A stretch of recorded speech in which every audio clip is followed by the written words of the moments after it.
vicepresidenta, y en el caso de la Cámara Baja tienen la mayoría más pequeña que ha habido probablemente en la historia. Esto para mí es algo positivo para Biden, porque Biden sabíamos que iba a tener que lidiar con la parte más extrema del Partido Demócrata, que quería, digamos, empujar una agenda mucho más agresiva y mucho más dramática, digamos, de incrementos en impuestos, de impulsar programas de salud mucho más estatistas, en cierta forma. Y yo creo que el hecho de que Biden no tenga este mandato tan claro lo va a forzar a navegar más en el centro y en mi opinión va a acabar siendo algo positivo. Entonces, dentro de todo esto que estábamos viendo, Estados Unidos en particular creo que está en un punto que puede ser interesante porque creo que está bien posicionado para tener una recuperación razonablemente fuerte, lo cual es muy importante para México. En este momento, quizá lo más importante de todo son las vacunas. En la medida en que se logre vacunar al grueso de la población, lo que vamos a poder ver es una economía que empiece a reabrirse, con las implicaciones que eso tiene. Si vemos cifras recientes de vacunación, saqué un número del 24 de diciembre a este lunes. En Estados Unidos se habían aplicado en promedio 1.47 millones de vacunas diario, pero ya hemos tenido algunos días de más de 2 millones.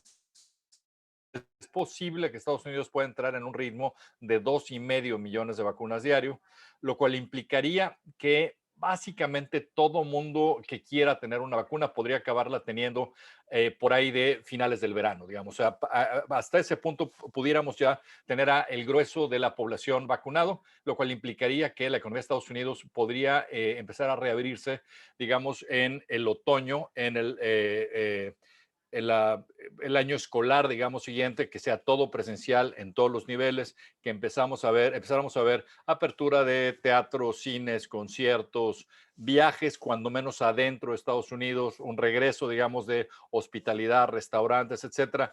Esto es de enorme importancia para Estados Unidos. Eh, Aunque, en mi opinión, uno de los grandes problemas que van a tener países como Estados Unidos es que va a haber muchos países que no van a lograr estos niveles de vacunación, por lo cual el reinicio, digamos, de la economía a nivel global va a ser mucho más complicado y sí, seguirá habiendo siempre el riesgo de desarrollo de variantes nuevas del virus que cada vez pongan más en riesgo, digamos, la efectividad de vacunas. El caso de México para las vacunas es un desastre y es absolutamente una tragedia. O sea, México en promedio del 24 de diciembre al lunes estaba aplicando 15,000 vacunas diario, es decir, una centésima parte de lo que aplica Estados Unidos, pero ciertamente no estamos viendo que vaya a haber el acceso suficiente a vacunas, no estamos viendo un programa de vacunación suficientemente estructurado donde esté bien claro en qué orden va a ser la vacunación, el que hayan de repente vacunado a maestros en Campeche o a servidores de la nación o a todas estas cosas genera muchísimo desconcierto porque hay algunas partes de la población que sería mucho más importante que ya estén vacunadas para que eso permita regresar a una normalidad más rápido. Y si vemos las cifras, digamos, de expectativas de crecimiento, están reflejando esto. Eh, eh, Antes de hablar de las cifras de crecimiento, voy a hablar nada más de estímulo también. Como ustedes saben, en este momento está sobre la mesa la posibilidad de un estímulo fiscal en Estados Unidos que sería de 1.9 millones de dólares. Esto sería el tercer gran programa de estímulo que en total, si mal no recuerdo, implicaría que en agregado estaríamos arriba de los 5 millones de estímulo. 5 millones de millones, más o menos 25% del PIB de Estados Unidos. Es una barbaridad y yo creo que era lo que había que hacer. O sea, no critico que se esté haciendo. O sea, la lógica de todo esto es que eh, en el momento en que se fuerza que toda la economía se detenga, se fuerza a los restaurantes, a los pequeños negocios, etcétera, a cerrar sus puertas, o sea, no la están cerrando de motu propio ni porque ellos cometieron algún error o porque estaban endeudados, o sea, los estamos forzando a que lo hagan para detener contagios. La lógica aquí es que el Estado tenga la capacidad de resarcir, digamos, el ingreso que están perdiendo, de tal forma que una vez que haya una reapertura puedan empezar a funcionar sin haber quebrado y empiecen a recontratar a la gente y empiecen a regresar a un negocio normal. Entonces, este proceso, de este puente, digamos, que da el gobierno es extraordinariamente importante. Ahora, en Estados Unidos está empezando a surgir una duda que la sacó Larry Summers, el ex secretario de Hacienda, digamos, de Estados Unidos, expresidente de la Universidad de Harvard, quien dijo la semana pasada, si mal no recuerdo, fue en el Washington Post, donde publicó un editorial, donde él dice, estamos corriendo el riesgo con este nuevo paquete de probablemente estarnos excediendo. ¿Cuál es el razonamiento que está diciendo Larry Summers? Lo que él dice es lo siguiente. Dice, a ver, si vemos la crisis de 2008 y 2009, a lo que debe de aspirar un programa de estímulo es a tratar de compensar el corto que hay en la economía relativo al crecimiento potencial. Es decir, o sea que la economía de Estados Unidos es una línea así, ¿no? Y de repente en 2008 por la crisis, en vez de estar en su potencial, estaba muy por abajo del potencial. Lo que uno quiere con un programa de estímulo es compensar esa caída entre el crecimiento potencial y el crecimiento real. Lo que Summers dice es, en la crisis de 2008 y 2009, el error que hicimos es que solamente dimos estímulo por la mitad de la caída que había habido y por eso nos tomó 10 años regresar más o menos a niveles de pleno empleo. Lo que él dice es que con el nuevo paquete de 1.9 millones de millones podríamos estar a el doble de lo que ha sido la caída en esta ocasión, lo cual implicaría que mucha de esa liquidez excesiva podría irse a generar inflación. Esto es algo importante, y, o sea, pensando en qué tipos de preguntas podrían ustedes estarme haciendo, ¿no? Esto es particularmente relevante. Si Summers está en lo correcto y lo que estamos viendo es potencialmente un exceso de estímulo, esto va a ser de enorme importancia, por ejemplo, para mercados financieros. Va a ser de enorme importancia para inflar valores de activos en general, bolsa, bienes raíces. Va a ser mala noticia en general para el dólar, porque en paralelo lo que estamos viendo es también un enorme estímulo monetario por parte del Banco Central. Para que ustedes tengan una idea de cifras, y espero no confundirlos con las cifras, porque a veces tantos ceros confunden. Antes de que fuera la crisis de 2008-2009, la hoja de balance de la Reserva Federal ascendía a 870,000 millones de dólares. Eso era la hoja de balance total.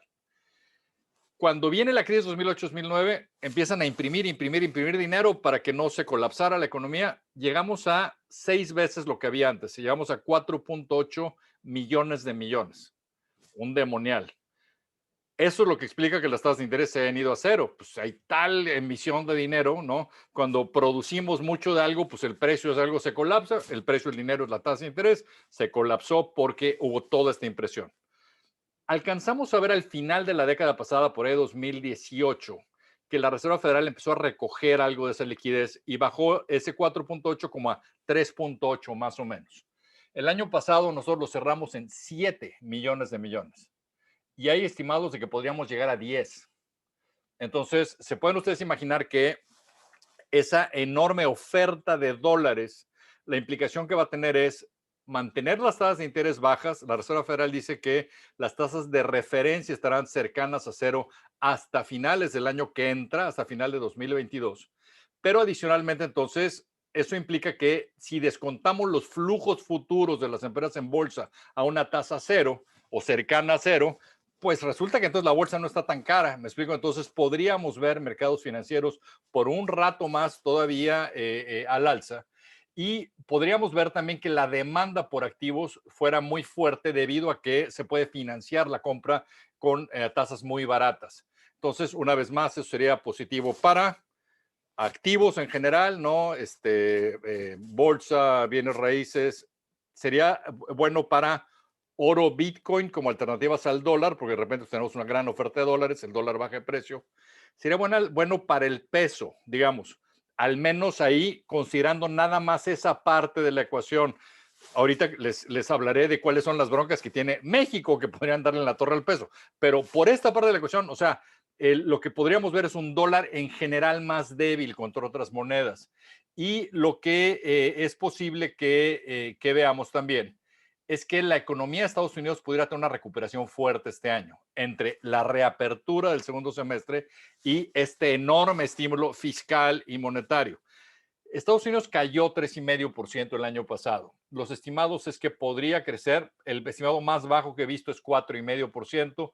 Hay estimados hasta de 5 a 5,5%, lo cual implica que se recupera, digamos, toda la caída del año pasado. En el caso de México, estamos exactamente al revés.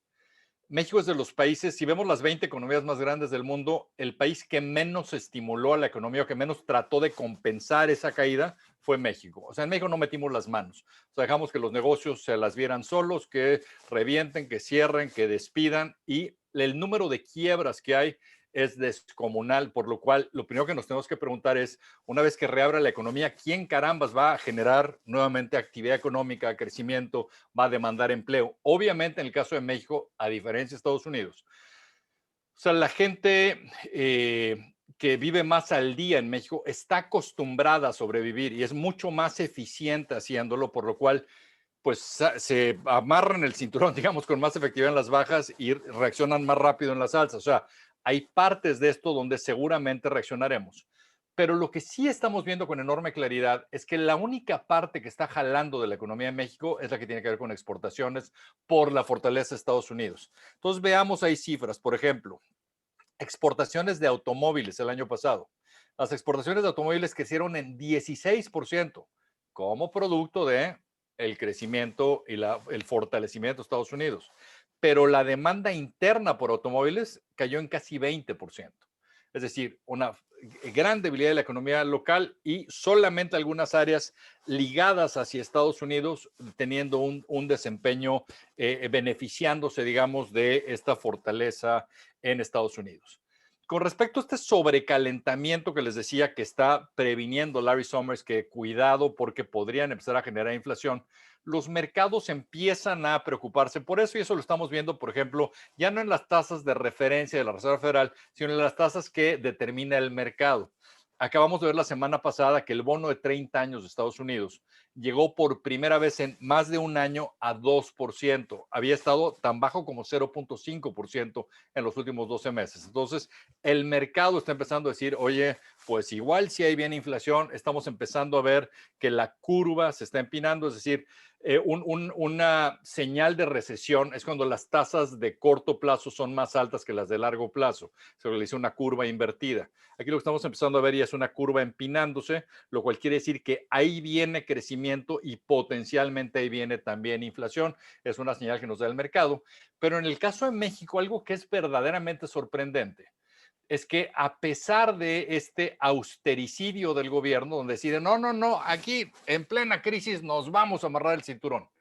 Y al amarrarse el cinturón, lo que estamos viendo es que estamos perdiendo tales niveles de capacidad productiva que la economía está mucho más débil que si nos hubiéramos endeudado para apoyar a la economía. Es decir, el otro día en un estudio que sacó Moody's sobre México, que me sorprendió que lo dijeran con esa claridad, decían, uno de los peores indicadores de México es que no decidió endeudarse para inyectarle dinero a la economía en esta crisis.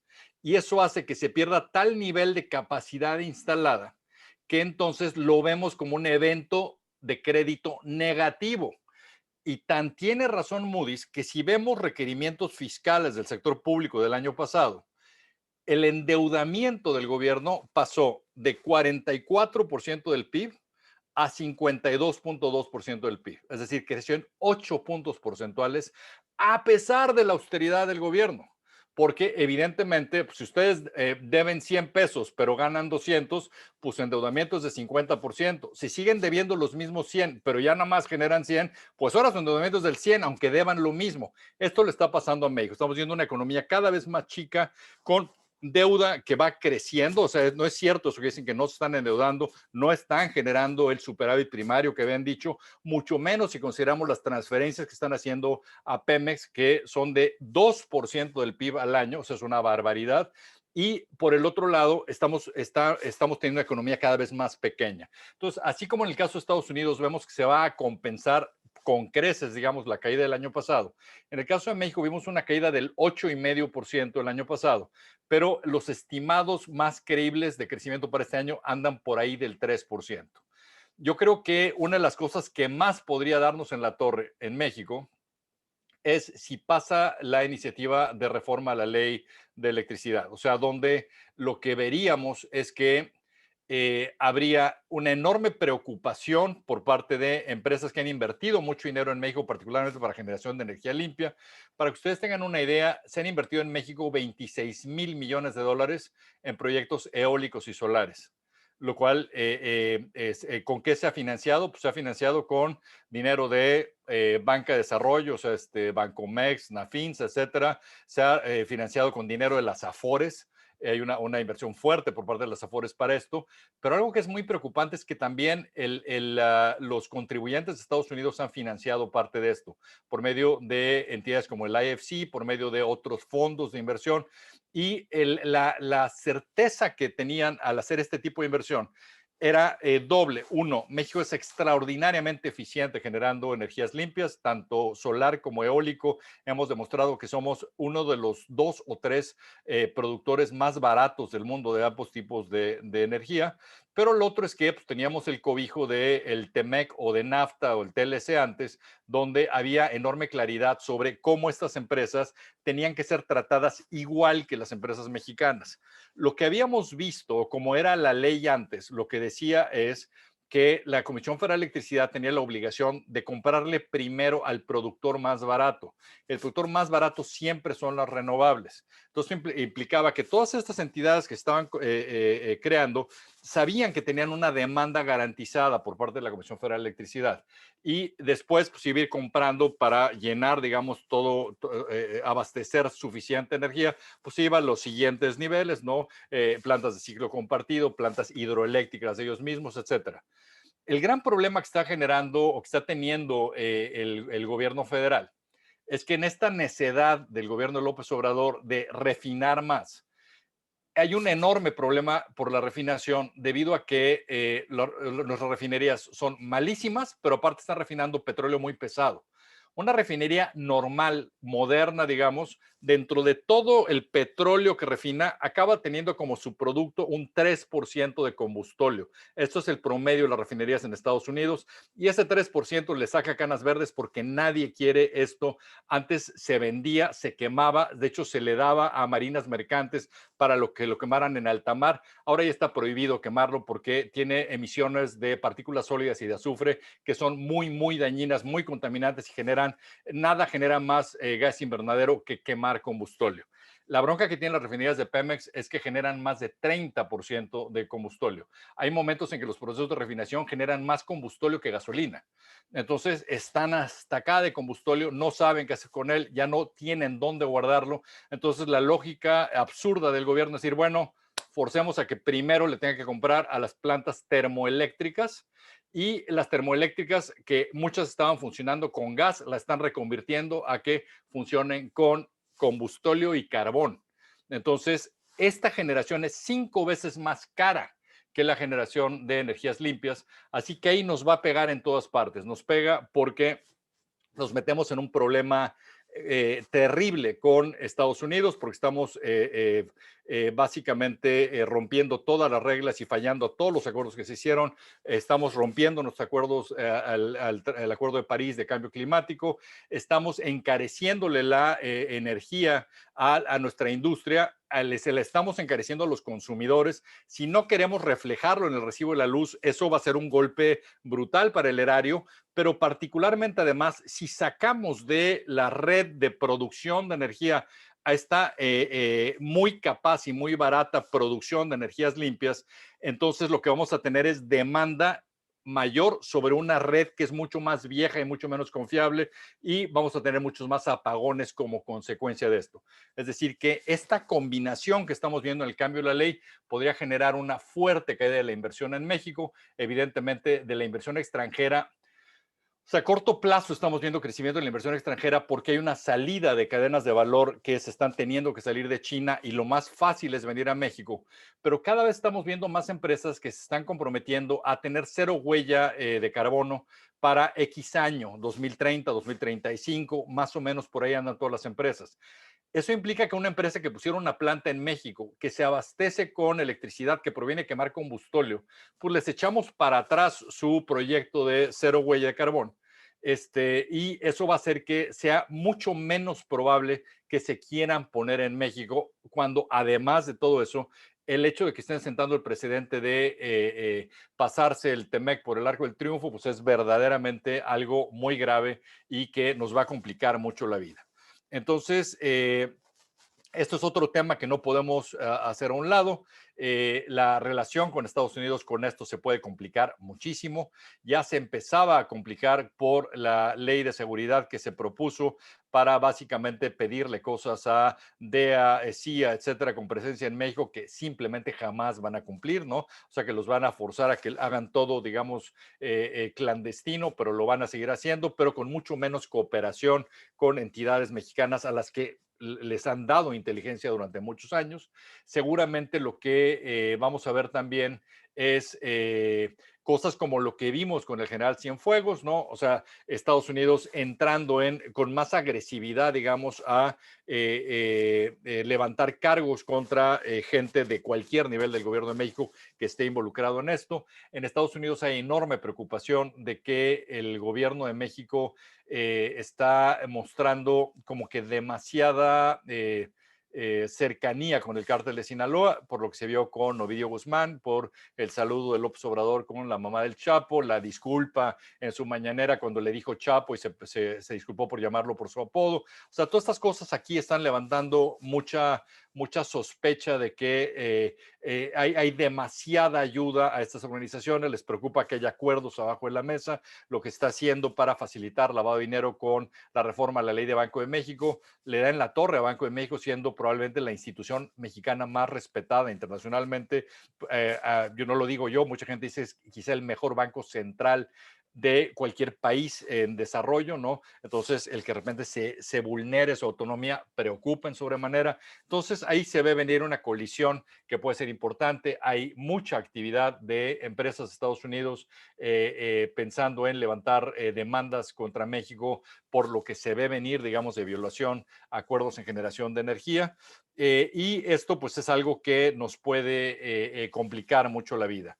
Eh, en el caso de Estados Unidos, creo que es importante ver que vamos a seguir viendo probablemente una recuperación. O sea, se hablaba mucho si la recuperación iba a ser en forma de V, en forma de U, en forma de L. Yo creo que en Estados Unidos vamos a seguir viendo una recuperación en forma de K, es decir, donde algunos sectores están ganando mucho y hay otros que están muy complicados. Todo lo que tenga que necesitar presencia, ¿no? Todo lo que son servicios, seguirá estando todavía complicado por un rato, pero lo que hemos visto es un despegue muy importante de entidades que tienen que ver con tecnología. La demanda por soluciones en la nube, la demanda por pagos electrónicos, la demanda por comercio electrónico, la demanda por servicios como Zoom. O sea, todo esto ha crecido a un paso muy acelerado. Yo creo que muchos de los cambios que estamos viendo llegaron para quedarse. Vamos a ver mucho más educación a distancia, porque ya vimos que se puede hacer. Vamos a ver muchos más juntas remotas, mucho más gente trabajando desde casa. O sea, hay muchos temas ahí que todavía se seguirán profundizando. Y en el caso de México, evidentemente uno de los temas más relevantes también va a ser las elecciones en el mes de junio. En el mes de junio, pues como saben, son las elecciones más grandes que ha habido en la historia. Creo que va a ser de enorme importancia ver la participación que se tiene en una elección en la cual pues va a ocurrir en medio de una pandemia, ¿no? Como sabemos, en elecciones que hay baja participación, eso favorece mucho las estructuras más clientelares, digamos, de los partidos políticos, o sea, tiende a ganar el que tiene bases, digamos, más organizadas, lo cual podría favorecer fuertemente a Morena. Por el otro lado, no veo ningún escenario en el cual pudiéramos ver que en el legislativo Morena obtuviera más del 47% que obtuvo la vez pasada. Ese 47%, como ustedes saben, está fuertemente sobre representado por cómo funciona esto en México, lo cual es bastante absurdo, pero no veo ningún escenario en el que Morena vaya a poder lograr una mayoría calificada para poder hacer cambios constitucionales. La gran pregunta es si podrían perder la mayoría simple, ¿no? Creo que esto es algo posible, es muy temprano todavía para poderlo predecir, depende mucho cómo sigue evolucionando la pandemia y la crisis económica, depende mucho también de cómo evolucionen las elecciones a nivel local. O sea, son elecciones locales. López Obrador no está en la boleta. O sea, no es lo mismo con él que sin él en la boleta. Estamos viendo mucho más conflicto también adentro de Morena conforme se han ido haciendo nombramientos. Podríamos seguir viendo algunos miembros de Morena migrando hacia otros partidos. Estamos viendo ahorita el conflicto, por ejemplo, en Guerrero lo han visto con Félix Salgado Macedonio, donde hay enorme presión para que no sea el candidato a la gubernatura. Hay quien dice que Irma Heréndira Sandoval va a tomar esa posición porque pues, se les ha venido el mundo encima por nombrar a alguien que tiene acusaciones de violación. O sea, esto va a ser algo que seguiremos viendo, ¿no? Y en términos de la oposición, pues si bien hay mucha crítica a cómo se está evolucionando la oposición, creo que una vez más tenemos que recordar que son elecciones locales. Lo más importante va a ser ver cómo están posicionados los candidatos de la oposición para las 15 gubernaturas estatales, cómo están para algunos de los distritos que van a ser más competidos. Creo que ha habido cierto éxito en tratar de que haya candidaturas compartidas entre varios partidos en un alto número de los distritos electorales para tratar de ganar esta mayoría, pero como decía, es todavía muy temprano para saberlo, pero es una elección que sin duda va a ser de enorme importancia. Algo que no hay que dejar de pensar es qué hará López Obrador después de las elecciones, cuando ya sepa que ya no tiene esa preocupación encima. Yo creo que es posible que veamos una radicalización de la agenda, donde yo creo que uno de los grandes temas con los que va a tener que lidiar es la falta de dinero. O sea, simplemente no tiene dinero para sus proyectos, no tiene dinero para lo más elemental, sus elefantes blancos, ¿no? De Dos Bocas, Tren Maya, etcétera, no es claro que ni remotamente tenga los recursos para concluirlos. Las transferencias que le están teniendo que hacer a Pemex son cada vez más grandes y cada vez está en más problemas Pemex porque ni por mucho están llegando a las metas que tenían de producción o de refinación o de lo que sea, ¿no? Yo creo que esto a mí me preocupa porque creo que pone a las Afores mucho más en riesgo. Yo creo que se van a hacer de dinero de donde puedan y yo creo que las Afores a pesar de lo que podríamos pensar, lo estamos en esta plática, creo que tiene relativamente poco costo político porque tienen una narrativa que la gente les creería, donde dirían, oye, pues si las Afores estaban financiando una porquería de nuevo aeropuerto, pues ¿por qué no ahora va a financiar un gran proyecto como el Tren Maya, ¿no? Entonces, yo creo que esto es algo que es posible que pase después de las elecciones, no sé si pronto o más tarde, pero yo creo que sin duda son cosas que hay que tener en mente. Eh, Creo que para concluir y para cualquier pregunta que pudieran tener, creo que en estos momentos de crisis se presentan siempre grandes oportunidades y esto no es rollo, o sea, esto es cierto. O sea, a veces es muy difícil participar en ciertos tipos de negocios o tener participación de mercado creciente en épocas donde hay demasiada estabilidad, porque es difícil, digamos, mover las cosas como para poder generar los cambios que se necesitan. En un momento como este, donde está habiendo tanto cambio en todos los niveles, creo que se van a presentar grandes oportunidades. Creo que lo que hemos aprendido de esta crisis es que, por ejemplo, se pueden hacer cosas en forma remota, lo cual implica que uno puede tener un mercado muchísimo más amplio del que se tendría si hubiera necesidad de temas presenciales. Yo creo que va a haber, les apostaría 10-1 a que si nos juntamos dentro de 10 años, 3 de las 10 empresas más importantes del mundo en ese momento van a haber nacido en esta crisis. O sea, porque así ha pasado siempre. O sea, vean ustedes la historia de Disney. Disney se hizo en el año de la gran crisis, en 1929, ahí surgió Disney. O sea, vean toda la fundación de grandes y exitosas empresas que ha habido, cuando menos 50% de los casos se han fundado en momentos de crisis. Entonces, esto lo que nos dice es que a veces se necesita de este tipo de inestabilidad para encontrar huecos por donde entrar, para encontrar nuevos conceptos, para hacer nuevos proyectos. Entonces, yo creo que las oportunidades van a estar ahí y que podemos aprovecharlas si las leemos bien.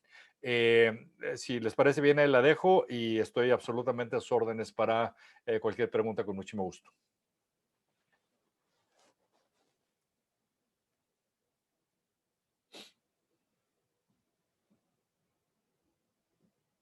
Ay, no encontré el botón. Bueno, pues muchas gracias. Jorge, abro el foro aquí a las preguntas, si las quieren poner en el chat y yo las voy pasando aquí a Jorge, o si las quieren hacer directamente, también pueden levantar la mano y yo los detecto aquí en la pantalla y les voy pasando la palabra.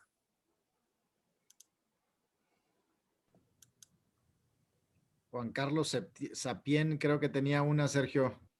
Adelante, Juan Carlos. Gracias, Sergio. Jorge, pues muchísimas gracias. Muy buena tu plática. De hecho, todos los jueves en la mañana, como a las 5 de la mañana, Chacho Barraza nos manda tu columna. Para mí, yo creo que eres ahorita uno de los mejores columnistas porque captas lo que está pasando y lo dices sin estridencias, de una manera muy clara. Te felicito. Mil gracias.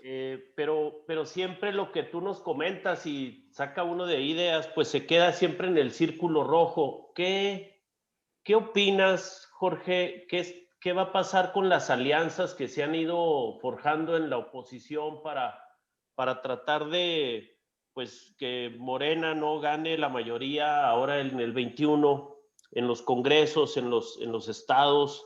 Hemos visto que está siendo muy difícil esto de las alianzas, pero ¿cómo ves a la oposición? ¿Cómo ves las alianzas y la posibilidad pues, de que tenga éxito ese movimiento?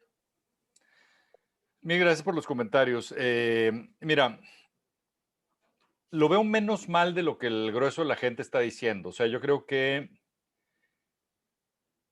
o probablemente es porque yo tenía expectativas más bajas. O sea, yo creo que siempre es muy complejo todo esto. Es muy complejo. Em,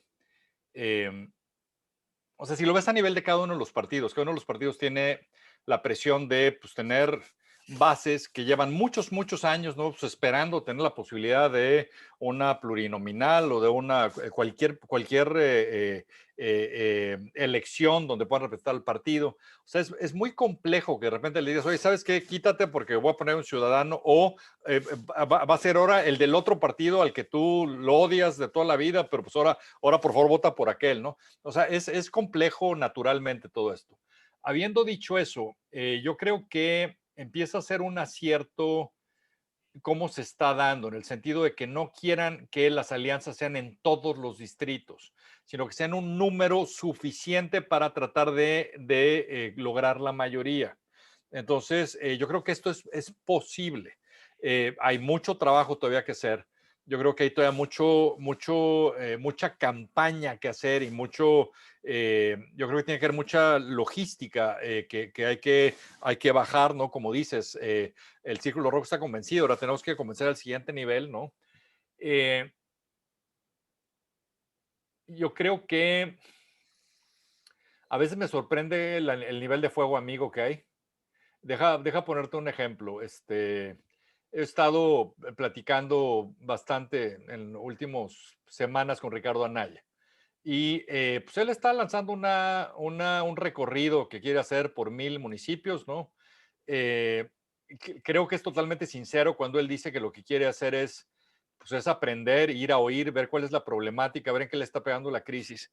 Y de repente ves que se le viene encima, ¿no? Todo el mundo como, no, es que deberías ir al Congreso, es que vas a... O sea, yo lo que creo es que tenemos que ir entendiendo que va a haber muchas formas de ayudar a la elección de junio. Algo que, por ejemplo, creo que Ricardo tiene claro es que toda la crítica que él está haciendo ahorita a López Obrador y a Morena es algo que puede abonar para todos los que no están en el círculo rojo y que vean, oye, te están diciendo mentiras, oye, no hay vacunas, oye, no es cierto que hay 160,000 muertos, hay 400,000, oye, o sea, y estar dando una y otra y otra y otra vez a tratar de que eso vaya permeando para alguien en particular, no, para debilitar a Morena y para que la gente empiece a salirse de esta mentira constante, ¿no? En la que nos está ahogando, digamos, el gobierno. Yo creo que algo que tenemos que hacer todos es asegurarnos de que haya mucha participación en la elección. O sea, asegurarnos de que la gente tenga credenciales de elector al día, asegurarse que sepan dónde van a votar. O sea, yo creo que eso tiene que ser una actividad compartida de todos. O sea, no te digo por quién votes, pero ve a votar. O sea, en la medida en que vayas a votar, esos votos duros comprados por los partidos, pues pierden relevancia y es lo que queremos. Lo que queremos es que el que gane sea el que realmente obtuvo el voto popular. O sea, yo creo que hay muchas cosas ahí que vamos a tener que hacer. Lo veo con más optimismo. Una parte que me genera optimismo es una parte muy desafortunada. Y es que yo creo que vamos a llegar a junio en muy mala condición. O sea, yo creo que la pandemia va a seguir por los cielos, que este gobierno va a hacer muy mal el tema de vacunación, que muchas de las mentiras que han estado diciendo se van a volver más evidentes. Entonces, yo creo que eso pues, les debe acabar pegando. Entonces, pues tengo un poco más de optimismo por razones no deseables. Gracias, Gracias. Jorge. Álvaro, adelante. Gracias, Sergio. Jorge, ahora sí ya me agarras aquí un poquito más callado con mejor internet. Quiero primero que nada agradecerte en nombre de todos los del grupo de Chihuahua, tanto Juárez como Ciudad Juárez. Aquí habíamos hecho el enlace junto con el grupo de México en Movimiento. Tenemos ahí un reto grande. Aquí tienes uno de tus, pues un muy buen amigo de nosotros que estamos en diferentes grupos empresariales.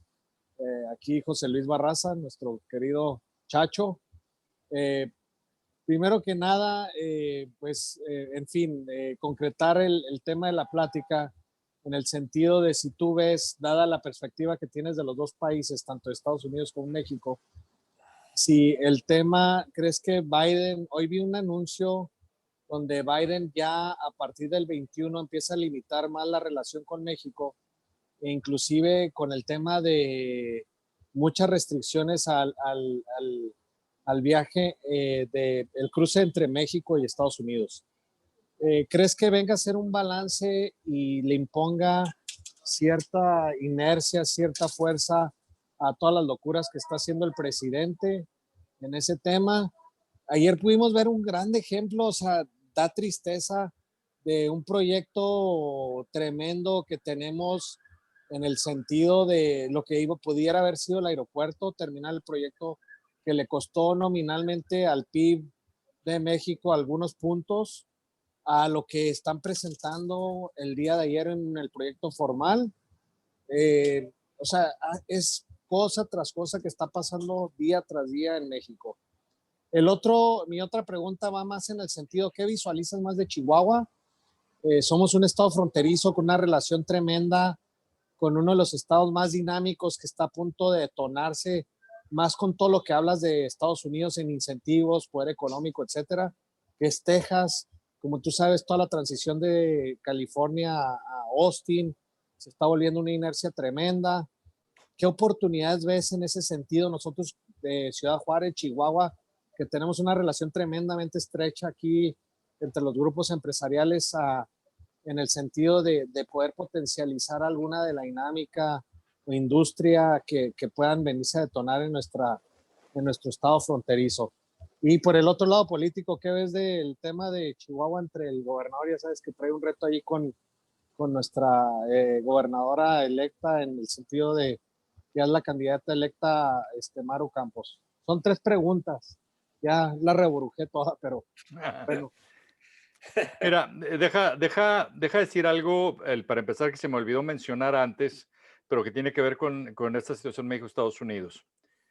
Algo que me preocupa es, de hecho, el tema de que Estados Unidos, si de repente empezara a haber presión inflacionaria o que empiece a haber una recuperación demasiado rápida, que Estados Unidos empiece a tomar medidas para desacelerar la economía, pero que las tome en un momento donde México está en un ciclo opuesto, ¿me explico? Eso es algo que es muy preocupante y que puede pasar. Segundo, en cuanto a lo que dices de Estados Unidos como un posible contrapeso, digamos, yo creo que sí lo va a hacer. Y yo creo que algo que es enorme, es absolutamente diferente a cómo funcionó esto con Trump, es que Trump tenía muy poco respeto por la Secretaría de Estado, que ustedes saben es aquí el equivalente a Relaciones Exteriores en México, donde pues no tenías demasiados especialistas ahí, le han dado el embajador pues era un cuate bastante frívolo, que no estaba muy metido en los temas importantes, ¿no? Medio mentirosón, ¿no? De repente dijo algunas cosas que claramente no eran ciertas, de que él ya sabía lo de Cienfuegos, eso es evidente que no lo sabía, ¿no? Cosas así. Entonces, estamos, o sea, para Trump, mientras López Obrador hiciera las chambas sucias que él necesitaba, ¿no? Deténme a los migrantes centroamericanos, funciona como tercer país seguro. De ahí en fuera, haz lo que se te dé la gana, a mí me vale gorro, ¿no? Aquí ahora estamos regresando a la normalidad, y la normalidad es que pues es tener a mucha gente en el Departamento de Estado que es especialista en México, que conoce. Ahí tienes ya a Roberta Jacobson, encargada de la frontera, pues que fue embajadora. O sea, regresa la atención a México con todo lo positivo y negativo que eso tiene, pero donde ciertamente Estados Unidos se va a dar cuenta de todas las salvajadas que está haciendo López Obrador en cosas como esta iniciativa eléctrica, y va a haber una muy fuerte oposición.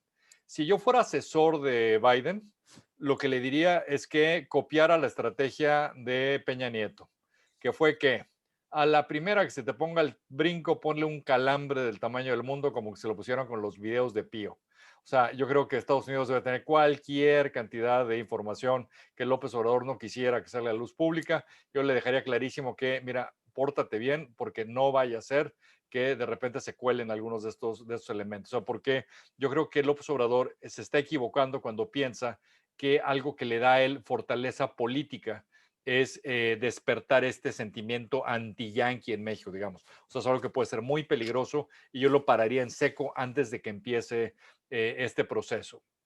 En cuanto a lo que dices de la frontera, sin duda ese es uno de los grandes peligros, que si Estados Unidos sigue como va, por ejemplo, en campaña de vacunación, y en México sigue tan desbordada la pandemia como va, pues evidentemente tienen que cerrar la frontera y tienen que ser mucho más cautelosos de gringos viniendo a México, como lo está haciendo ya Canadá, por ejemplo, que el de Canadá se ha dicho que fue restricción para venir a México, no fue restricción a todas las áreas de sol, digamos, en este momento que viene Spring Break y todo eso, ¿no?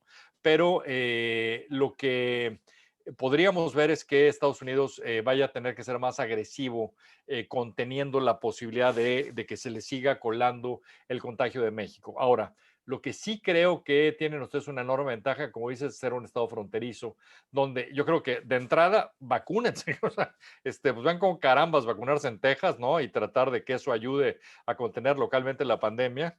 Pero por el otro lado, yo creo que hay muchas posibilidades de fuertes inercias, particularmente si ustedes se mantienen un poquito al margen de todas estas locuras que está haciendo el gobierno. O sea, seguir promoviendo generación de energía limpia, seguir promoviendo cooperación para integrarse a cadenas de valor en Estados Unidos. O sea, como decías muy bien, o sea, lo que estamos viendo es una salida de empresas tecnológicas, digamos, hacia ciudades como Austin, como Denver, como incluso Miami, ¿no? O sea, esto es un gran beneficio para estados fronterizos como Chihuahua.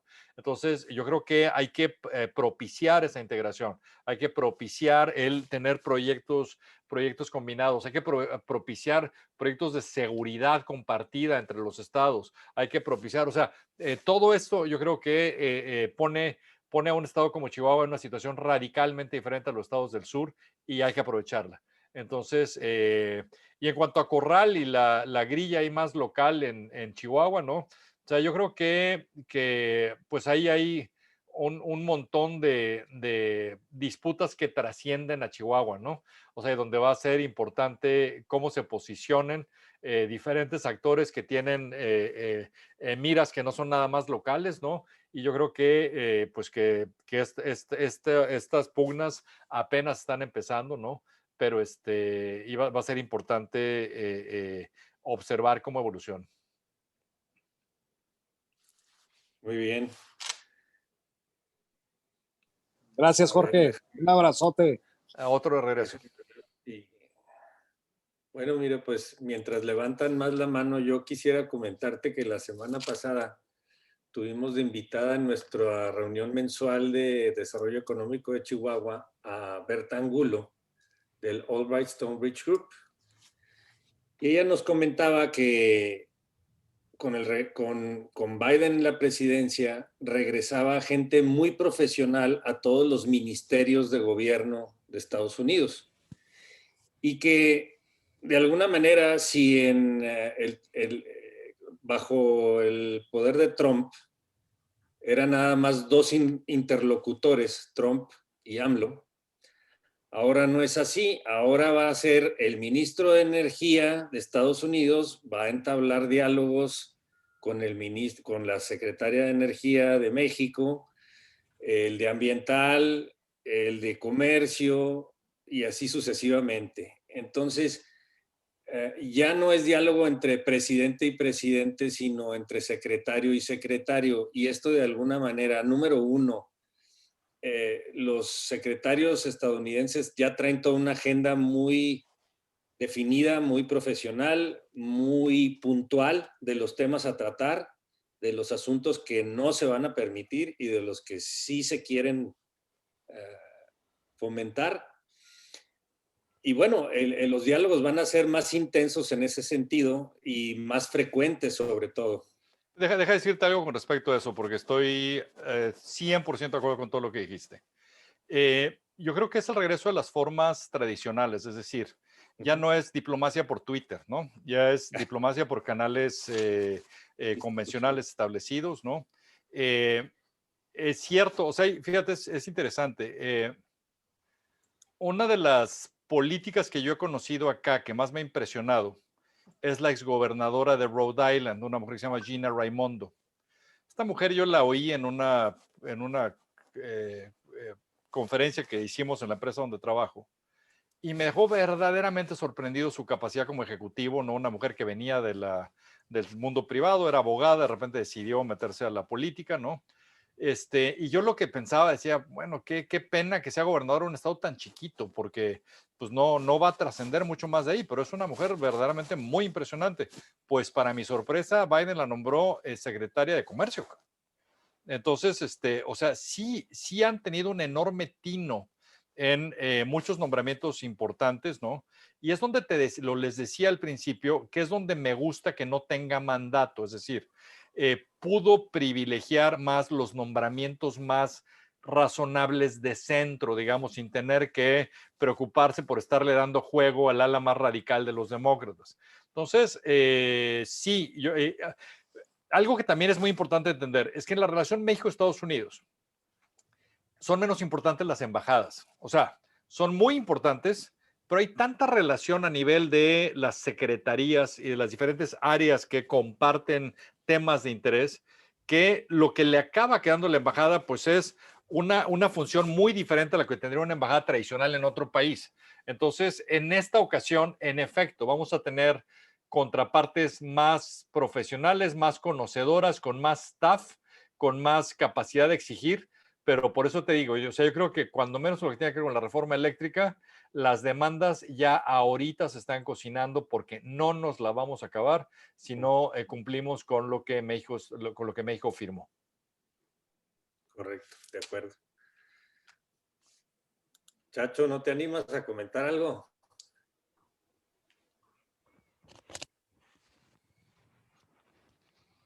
Con mucho gusto, por supuesto. Te saludo con mucho gusto, Jorge. El gusto es para mí. Pues sí, yo creo que lo que acabas de mencionar nos abre mucho los ojos en la relación bilateral con Estados Unidos, sin duda, sobre todo para un estado fronterizo como el nuestro. Yo creo que es bastante importante que retomemos esa relación más institucional, sin duda, porque como que nos tocó desafortunadamente de los ambos lados de la frontera presidentes muy populistas que la tocaban de oído nada más, nada por el lado institucional, desafortunadamente. Qué bueno que ya cambió en el lado de Estados Unidos, pero por acá todavía nos quedan algunos años, yo creo que espero que no muchos. Espero. Vamos a esperar a los resultados de este junio que viene y del año que entra también, que es la revocación de mandato. Pero bueno, yo creo que tenemos que abocarnos a trabajar sobre todo por el lado institucional. Mi pregunta específicamente, Jorge, es en el tema de crecimiento económico que comentabas hace un momento, de que va a haber posiblemente una desaceleración por el tema inflacionario que mencionabas, con toda esa cantidad de dinero que van a meter en el sistema. Y yo creo que cómo podríamos en México nosotros prevenir, o por lo menos desde el sector privado, proteger una caída en la actividad económica pues más fuerte de la que tuvimos el año pasado, ¿no? Fíjate que yo creo que, o sea, hay una parte que es difícil, obviamente, pronosticar el crecimiento, que tiene que ver con que pues no sabemos qué otras cosas pueden venir. O sea, si hubiéramos estado en esta plática hace un año, pues nunca hubiéramos previsto la magnitud de lo que cambió con la pandemia, ¿no? Entonces, pues eso hace siempre difícil pronosticar. Como decía, era Yogi Berra, ¿no? De los Yankees, que decía, hacer pronósticos siempre es complicado, particularmente cuando se quiere pronosticar el futuro. Sí, es muy complicado. Entonces, yo creo que sí veo inercia en Estados Unidos como para un crecimiento fuerte este año. Y yo diría que incluso sigue habiendo inercia para el año próximo. O sea, yo creo que, o sea, lo que dice Larry Summers en términos de que puede haber presión inflacionaria, yo creo que es difícil que veamos presión inflacionaria en los próximos 2 años. O sea, yo creo que él se refiere más a que podríamos estar acumulando, digamos, presión que podría manifestarse más adelante. Okay. Y yo creo que hay dos cosas que hacen muy positivo el entorno no propicio para inflación. Uno, venimos de tasas de interés extraordinariamente bajas y a pesar de eso no hemos visto que ni siquiera le hayamos llegado a los niveles de inflación que querría la Reserva Federal tener. O sea, la Reserva Federal quiere estar en niveles de 2% para arriba. Hemos estado alrededor de unos 7, un 8. O sea, no le hemos ni siquiera llegado a pesar de tener tasa cero. Entonces, lo que ves es que estructuralmente, digamos, hay mucha presión, digamos, desinflacionaria. ¿De dónde proviene esa presión desinflacionaria? Por un lado, proviene de todos los procesos de automatización. O sea, estamos viendo procesos de robotización y automatización que hacen mucho más difícil que se encarezca la mano de obra, porque en el momento donde empiezas a tener mano de obra que se te está yendo las manos, pues lo sustituyes por una máquina y se acabó. Entonces, pierde mucha capacidad de negociación el empleado. Lo segundo que estamos viendo ahí es que estamos viendo tecnologías que incrementan muy fuerte la productividad, particularmente en ciertas áreas. O sea, si te pones a ver lo que estamos logrando nosotros, por ejemplo, ahorita, ¿no? O sea, pues, esta conferencia que estamos teniendo, pues no costó ni 10 pesos. O sea, en otro momento hubiera implicado viajes, cosas, un salón de un hotel, comida. O sea, hay una serie de cosas que estamos haciendo con costos realmente muy bajos y eso se refleja, digamos, en las cadenas de muchos productos y servicios. Entonces, yo creo que todavía tenemos un rato de tranquilidad en ese frente. Para mí, el tema más importante entre todo esto es cómo le hacemos para que México siga siendo una alternativa en las cadenas de valor. Porque yo creo que el pensar en que en México nuestra alternativa era manufactura barata, eso, los días de eso estaban contados. O sea, necesitas ofrecer más que eso. Conforme aparte las cadenas de valor se han ido acortando cada vez más, pues esto nos beneficia por estar junto a Estados Unidos, pero automatización, todos estos temas también a nosotros nos van a pegar. A lo que tenemos que hacernos a la idea es de que tenemos que ser capaces de agregar más valor en las cadenas de valor y que tenemos que agregar más valor a partir de mucho más entrenamiento, mucha más capacitación de la gente, mejores sistemas de educación. O sea, si no invertimos en esto, vamos a estar perdidos. O sea, lugares como Chihuahua, por ejemplo, si yo fuera mañana gobernador, a lo que trataría de dedicarle un enorme esfuerzo es a capacitación técnica. O sea, cómo tener obreros mucho más calificados, cómo tener, o sea, cómo tener más ingenieros, cómo tener más, o sea, más capacidad de resolver con mandos medios y con obreros calificados el tipo de problemas que tiene estos procesos industriales. O sea, yo creo que ahí hay mucho que se puede hacer. Entonces, invertir en infraestructura, o sea, tener mejores vías de comunicación, tener tener acceso a banda ancha, tener acceso a, o sea, una serie de cosas que hacen que haya más demanda por establecerse en el sitio que lo ofrece. Entonces, o sea, la verdad yo creo que sí tienen ustedes enormes ventajas sobre estados que están en el sur, pero hay que aprovecharlas, ¿no? O sea, hay que apuntalarlas y crecerlas. Y yo creo que ahí puede haber enormes oportunidades de desarrollo y de crecimiento. Sí, fíjate, completamente de acuerdo, Jorge. Yo nada más agregaría también que en Chihuahua estamos viendo una gran oportunidad. Ese cambio también de estrategia que puede venir en las grandes cadenas de suministro, ¿no? Yo creo que shoring, ¿no? O sea, near shoring, perdón. Exactamente. O sea, más cerca, ¿no? Y nosotros como Estado fronterizo creo que se nos abren muchas oportunidades, pero estoy completamente de acuerdo en que hay que apuntalar precisamente con más calidad en servicios, en banda ancha, en esto, tecnología, o sea, más capacitación a la gente, no estar nada más meramente en el tema de ensamble per se. Hagan más acuerdos con universidades tejanas. Traten de desarrollar centros de investigación y de tecnología donde está colaborando el sector privado con áreas educativas. O sea, el otro día lo platicaba con una amiga que su familia tiene empresas industriales, tienen plantas en México, en Estados Unidos y en China. Una empresa, digamos, de tener unos 4,000 trabajadores, una cosa así, pero es relativamente chica, digamos. Lo que ella me decía es que algo que es invaluable en México es, por ejemplo, la capacidad de los ingenieros locales. O sea, relativo el costo de ese ingeniero y sus capacidades y su capacidad de aprender cosas nuevas, decía, o sea, relativo a otro ingeniero igual en Estados Unidos, decía, o sea, el costo-beneficio gana México. Y relativo, por ejemplo, a lugares como China, ¿no? Que pueden ser muy complejos, ahí también.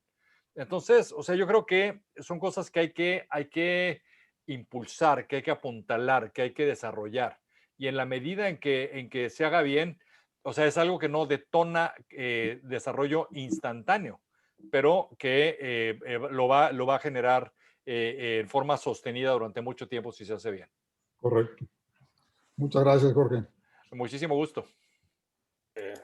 Bien, pues mira, casi son las 3 ya, 4 de allá. Antes de despedirnos, te comento que la ciudad de Chihuahua y Ciudad Juárez primero empezó Chihuahua y luego siguió Ciudad Juárez con un proyecto de especialización inteligente, precisamente enfocado a definir un plan a largo plazo para nuestras economías. Chihuahua ciudad, por ejemplo, se está orientando a 4 áreas principales: electromovilidad, industria inteligente, agroindustria y alimentos balanceados, y hábitat y calidad de vida. Juárez está haciendo lo propio, su iniciativa se llama Frente Norte, y fíjate que con esto hemos ido inspirando a otras ciudades también del estado que ya están empezando su planeación estratégica, su visión a largo plazo. Nos da mucho gusto que nos confirmes que estamos en el camino correcto, que estamos tratando de apuntalar algo con visión a futuro. Y pues te agradecemos muchísimo tu tiempo, tu plática tan interesante, tanto la ciudad de Chihuahua como Ciudad Juárez. Ahorita le paso el micrófono a Álvaro para que él te dé también sus palabras de despedida. Tienes tu casa aquí en la ciudad de Chihuahua. Yo con esto paso el micrófono a Álvaro. Por favor, Álvaro, si eres tan amable.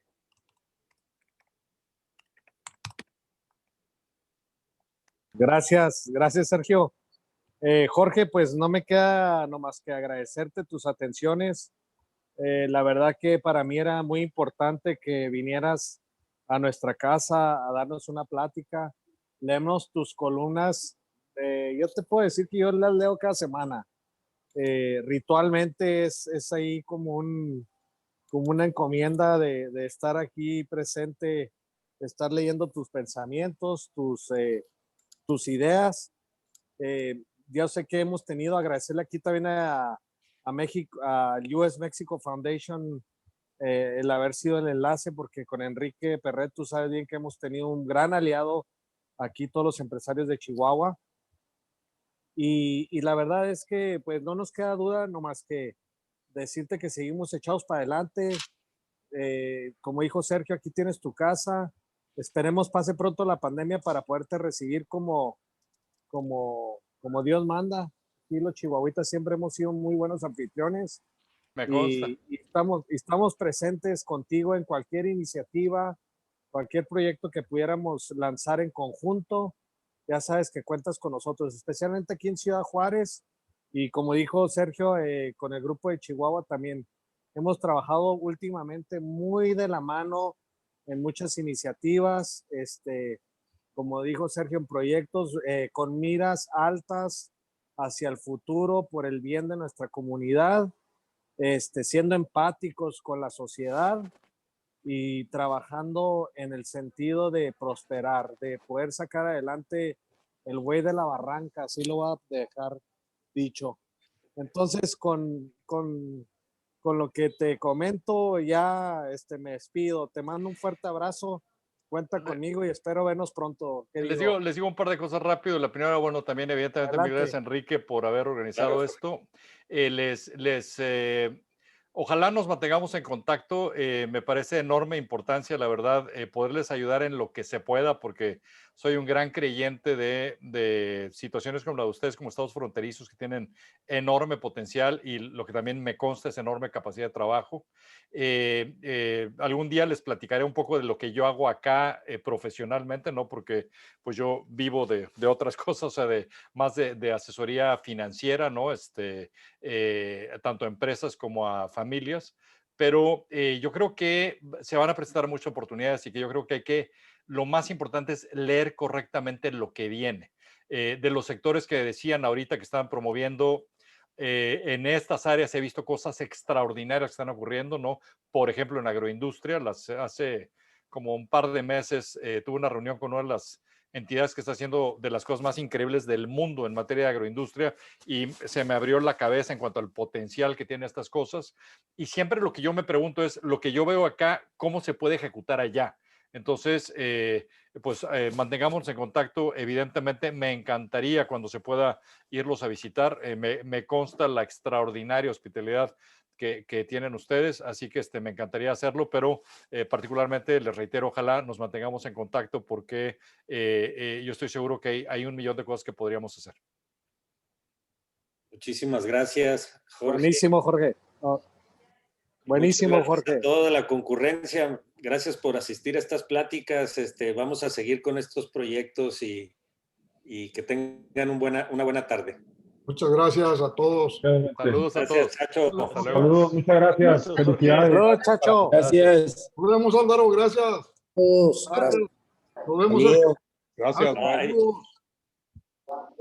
Oye, Jorge, estaría bueno un día un debate tú contra cualquiera del gobierno federal, nos darías pomada. Me encantaría. No sé, ¿vieron el debate que tuve con la tesorera? Sí, cómo no. Oye, te mandaron un chicharroncito, ¿no? Tú puedes agarrarte contra Ebrard o contra los más pensantes. Sí, pero sí, me encantaría. Yo creo que son debates son importantes, porque yo creo que hay que evidenciar, ¿no? Que lo que están